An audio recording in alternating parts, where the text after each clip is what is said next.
Obrigado, vereador Daniel Santos. Com a palavra, a vereadora Rose Frigeri. Pediu também. Eu, quando saiu o decreto, também fui demandada por algumas pessoas e eu me dediquei a ler o decreto, mais do que assistir ou ver opiniões, enfim, né? Eu quero dizer que, como qualquer coisa inovadora, diferente, ousada de um governo, seja ele municipal, estadual, federal, sempre tem questionamentos, dúvidas, debates. Então, é importante mesmo fazermos esse debate até para a gente esclarecer algumas coisas. O governo instituiu uma política nacional de educação especial inclusiva que visa essencialmente ser inclusiva. E eu vou citar alguns pontos fundamentais aqui deste decreto. Especialmente a educação dos estudantes com deficiência, autismo e altas habilidades. O que o decreto diz? Que a educação inclusiva ela tem que perpassar por todas as séries, por todas as disciplinas, por todos os momentos dentro de uma escola. Quando meu filho saiu da escolinha, como a gente dizia, ele foi matriculado na Raio de Luz.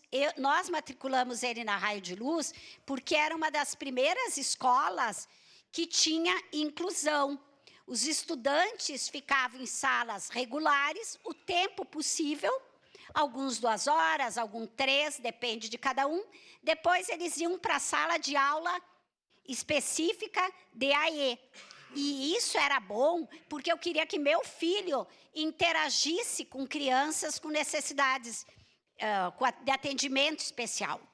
Eu achava importante para aquelas crianças, e eu como professora também digo, mais do que eles conseguirem aprender alguma coisa cognitivamente na escola, que eles conseguem, também é importante a socialização, os outros colegas, saber como acatá-los, acolhê-los. Então, este plano visa isso, trabalhar de forma transversal a inclusão em todas as turmas, em todas as disciplinas.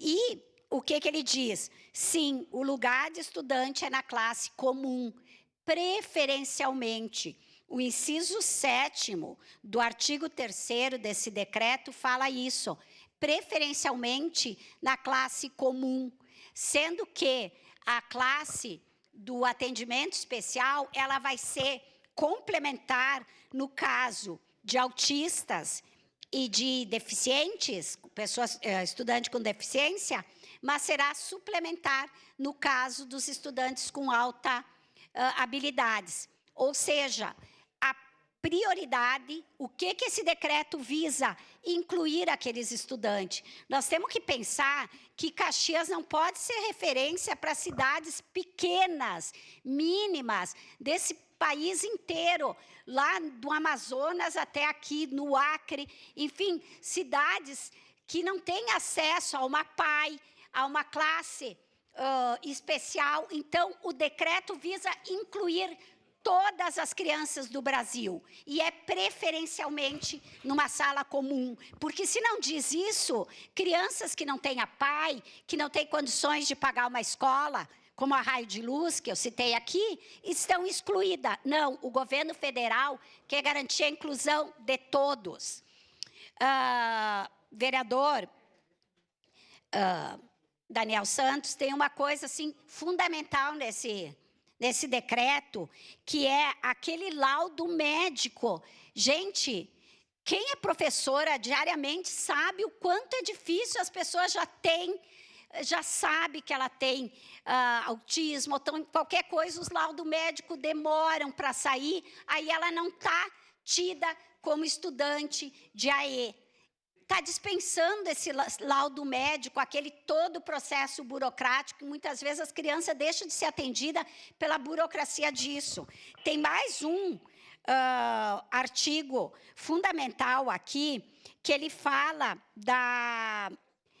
dos atendimentos desses que foi colocado aqui, ó, os estudantes o profissional de apoio, que é chamado de monitor aqui, ele vai ser obrigatório ter o ensino médio no país inteiro. Tem lugar que não tem essa regulamentação. Aqui em Caxias, nós lutamos para ser o ensino médio. Tinha a proposta de ser só o fundamental. Ele vai ter a obrigatoriedade de, no mínimo, 80 horas de formação continuada. Vamos pensar nos grotões inteiros. Não existe isso. Não tem nem profissional, já vou concluir, de apoio, que dirá com ensino médio e com 80 horas de formação e continuada. No mínimo 80 horas. Depois eu concluo, se possível. Obrigada. Obrigado, vereador Bortola, com a palavra. Uma parte